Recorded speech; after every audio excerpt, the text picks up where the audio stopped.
Our reading this morning was one that we read at a poetry gathering that started in April, a program that we've continued.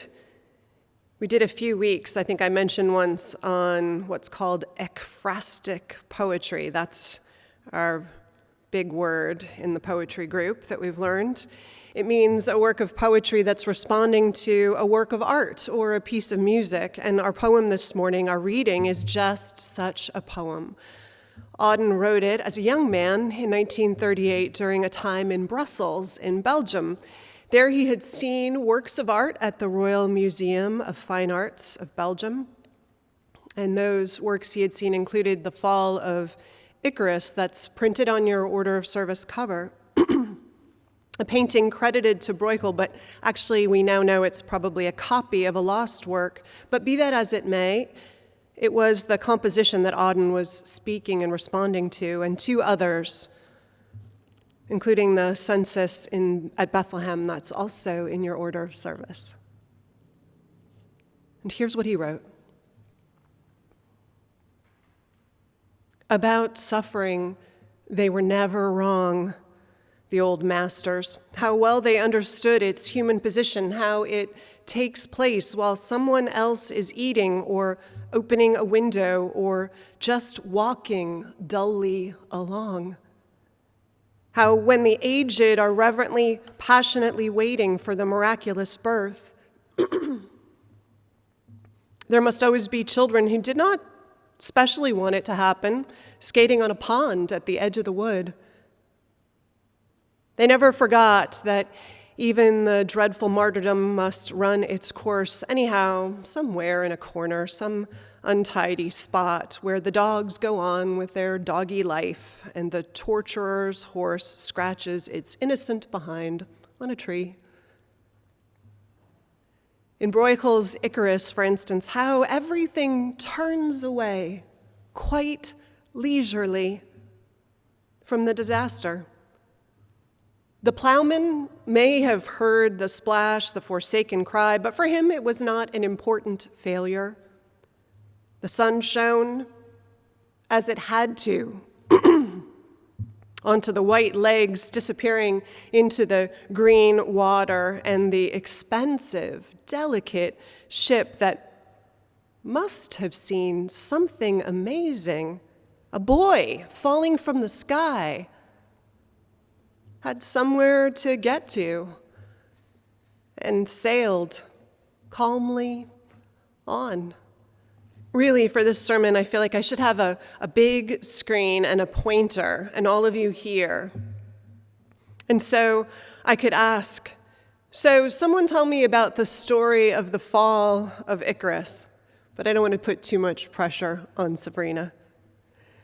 And one of you would remember the Greek myth from childhood, and you would remind us how Daedalus was the servant of King Minos in Greece. Daedalus, the great builder of the labyrinth, the one that held the Minotaur captive, and how Icarus was his son. And both essentially were held captive in this palace because Daedalus knew this important secret about the labyrinth and how to escape. But Daedalus wants to free them, especially his boy. So the great inventor and craftsman, he creates wings, architects wings for both of them, wings made of branches and wax and feathers so that they can fly from this place. And yes, the father warns the son about the weakness of his contraption, that the wax will melt if it comes too close to the hot sun. But his man-child perhaps enjoys humankind's first flight so much that he maybe forgets himself in the power and the rush of it all, or maybe he wants to just stretch his new wings as far as they will go, and who could blame him? So he makes the fatal mistake, and he flies way too close to the sun, close enough at least to melt the wax, and so the feathers drop away, and the boy drops too, to his death in the ocean. There is a painting of it that Auden had seen, the one that's on your order of service cover, the one I would have up here on the screen with the pointer. But look at it. It's funny to look at it. Icarus is a bit of a mystery in it. I mean, it's a landscape, really. Although since you and I are tipped off by the title, we might look a little harder and there find eventually the boy in the lower right-hand corner of the canvas, white legs disappearing just beneath the water. In the poem that we read as our reading this morning, Auden speaks to another painting by Brueghel, the Census at Bethlehem, also conveniently located in your order of service. And if you were all here, why, I'd ask, census? Bethlehem? And you would tell the story that you've heard at 100 Christmas Eves. The one maybe from the Gospel of Luke, according to which we are told the governor of Syria, calls everyone for the first census, everyone to the town from which they were born or came or their people came to be counted. And so Joseph journeys from Nazareth in Galilee to Judea to the city of David, called Bethlehem because he's from the house and line of David. But also everyone knows who's seen a nativity pageant that Joseph didn't travel alone. No, his very pregnant wife, Mary, came along too, riding a donkey. And you know the rest.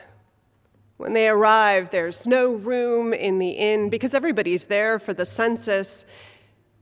And what follows is this magical night in the manger, this baby born.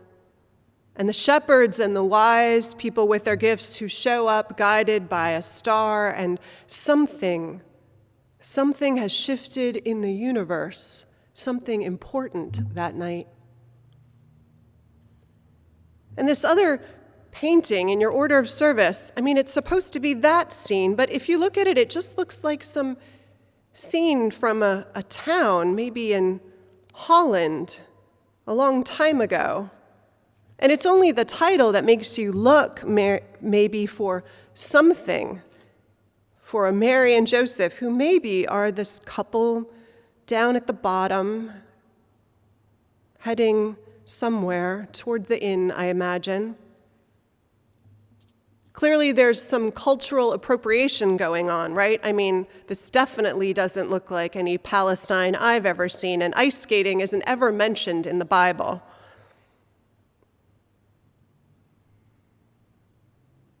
But looking closely, looking again, it doesn't seem like anybody notices that couple. There's no attention drawn to them in the painting. Does anyone in it seem to be drawn or taken by a strange sensation that something miraculous is about to happen? And it centers around these two strangers who've arrived back home.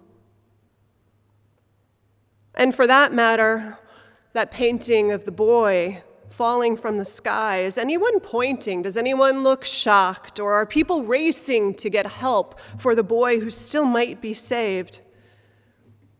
Nope. In both paintings, and in the third that Auden refers to, where martyrdom plays out its horrors in a town scene, there too the animals don't notice the awful slaughtering. Life goes on. In all these paintings, life goes on. Miracles are about to take place and people skate. Boys fall from the sky in mythically tragic moments, and plowmen plow, and shepherds herd, and boats sail on. People martyred, and the dogs scratch and itch against a tree. I remember the morning of 9/11 in New Jersey, in a commuter suburb of the city where I lived at the time. I was driving to work just before 9, just before the first tower was hit, and I was thinking, what a gorgeous fall day it was. It was a perfect day, I thought. I mean, the sky was clear blue and cloudless, and the sun was bright and strong, and it was this mixture of warm and cool that only early fall in the East Coast can be. And I marveled at all of this as the morning news droned on in the radio. It was, you might say, now, an Auden Brueghel moment, right? Wasn't it? Maybe that's something you've experienced. How funny it can be, or not funny, but odd or painful or jarring at least, where there's this emotional and cognitive misfit in our experience and what's going on around us, where the world just moves on despite what happens to us. Have you ever felt that way? How the sun shines on your worst day. Prior to his trip to Brussels, where he wrote the poem that we read this morning, it's probably important to mention that Auden himself had just spent 6 months in China during the Second Sino-Japanese War and several weeks on the front line of the Spanish Civil War, places of great bloodshed and suffering. And one can imagine how maybe he felt upon returning, that while wars waged on in Spain and China and Japan, all that suffering, his friends in England and America were likely having lovely, ordinary days of tea and crumpets and curled up reading novels. How everything turns away, the poet writes, quite leisurely from the disaster. And it's true, that feeling. The natural world and other people too can seemingly turn away from our great pain and our great joy too. I mean, the world doesn't notice the great miracles either that were about to happen in that snow in Bethlehem landscape that we saw, does it? And it got me thinking. It got me thinking how we humans need someone, or more than someone, to witness to our lives. It's a basic emotional, spiritual, human need to have the world not entirely turn away or be indifferent to what we are going through, the great and the awful. Someone to stand and witness with us. I was listening to a podcast the other day, and in it, a man talked about June 2016, I think it was, when there was the shooting in the gay club, Pulse was the name of the club, in Florida. The night when 49 people were killed in the club and 53 wounded. All day, the man said, at work, no one asked him, an out gay man, how he was doing, how the event hit him.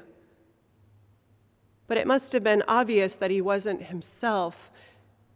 The hate and the hurt hit him hard, and I imagine probably in part because it resonated with a life of hate and hurt and threat that was part of his experience of being gay.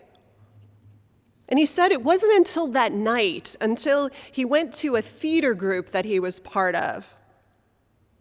I think it was a theater group, and this woman who he knew met him at the door as he came in and said, looked at him and said, "How are you doing?" In that tone of voice, in that way that told him that she knew that he might not be doing okay and why. And how powerful it was to have someone see him and stand with him in his world, or be willing to, on that day. I mean, You and I, we don't live our lives for other people's opinions, or we should try hard not to. We don't play baseball because of the fans, right? Or we probably shouldn't. We do it because we love the sport, to continue in that metaphor. We love it. We love the feeling. We play it because we love the feeling of the ball off the bat, or that triple play that's completed with elegance and strength and precision, or the fly ball that lands in the mitt with this hard, satisfying thud. We don't do what we do for the fans or to please other people, but like the tree that falls in the woods, if you hit a gorgeous home run and no one is there to see it with you, the beauty and the power of it all, well, it does diminish the joy a little. It's partly that joys shared are indeed doubled, as the saying goes, and that sorrows shared are halved. There's truth in that. It's just also that we weren't meant to play to an empty house, as the poet says. I mean, most of you, I'm sure, know that part of how we as babies came to know ourselves as a person, to learn that we were lovable, to grow confident in ourselves and our agency in the world was that mirroring that our parents did, right? We smile, they smile. We cry, they respond. And when they don't, if they don't, it thwarts our sense of self. It's so basic and it's so key. We all need someone who sees us. They don't have to fix us. And in fact, they probably shouldn't try. That's not how love works. They don't even need to have anything smart or wise to say, though sometimes it's nice if they do. But somehow they're standing with us, even quietly, as we seek to hold what happens and delight in it or struggle with it. Well, it's vital. It's vital to our feeling alive and whole. I was thinking of that with respect to our campers who are with us, how often in middle school and high school, I don't know, how often things can be socially kind of brutal, unless things have changed radically since I was there. And particularly for folks who are outside a norm or hiding something that they think makes them feel odd or unlovable, how particularly brutal those years can be. Suicides of trans teens, as I'm sure all of you know, is heartbreakingly high. Because they, like all of us, need allies to stand by them. And also folks to witness to the joy and struggle of their lives and the beauty and the resilience and the hardship of their story, just as we want desperately and need someone to witness to ours. This kind of witnessing, it's an incredible ministry that we can offer our entire lives. It's living our belief in the worth and dignity of all people, one of our principles. It's living our commitment to one another's spiritual growth, another of our principles. It's a gift we can offer to other people. And it doesn't take any special training to just begin to do it. It just takes attention, doesn't it? The listening of the kind that Bernie Glassman talked about in that reading that Carmen and Alex share with people at the beginning of every Faithful Fools retreat. It involves standing with someone and looking in the same direction they are, not to fix it, not to have that brilliant wisdom, but just to be in it with them for a moment. You just have to notice, like that woman in the theater door. You just have to notice, I wonder how he must be feeling this day with that awful, hateful killing and being a gay man in this world today. And then all you have to do is say, how are you doing today?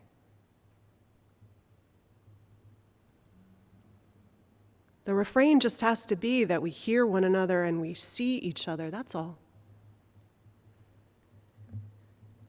I think if we learn to live our lives more and more leaning into this way of being in relation and connection to each other, I think and believe that those connections we have in the world will deepen and expand. I have no doubt that we will find ourselves, as Carmen references, speaking up and engaging more and more in compassionate action. Because the more you see people and understand what they're going through, the more you love them, the more you can't stand by when they're being hurt by the world, right? I have no doubt that you and I will be and are already being deepened in those ways by reaching out to one another and witnessing each other's lives. And also, I imagine living this way, we will find and foster incredible friendships. David White, the poet, who sometimes leads workshops in this church, he wrote something that I want to thank Mary Gans for sending to me. He wrote, "The ultimate touchstone of friendship is witness. The privilege of having been seen by someone and the equal privilege of being granted the sight of the essence of another, to have walked with them and to have believed in them, and sometimes just to have accompanied them for however brief a span on a journey impossible to accomplish alone." That journey that is impossible to accomplish alone is life. For as the poet Annie Dillard said, we are here to abet creation and to witness to it. To notice each other's beautiful face and complex nature so that creation need not play to an empty house. Because, my friends, it was never meant to. We were never meant to. So may we witness well to one another's lives and be blessed by doing so. Amen.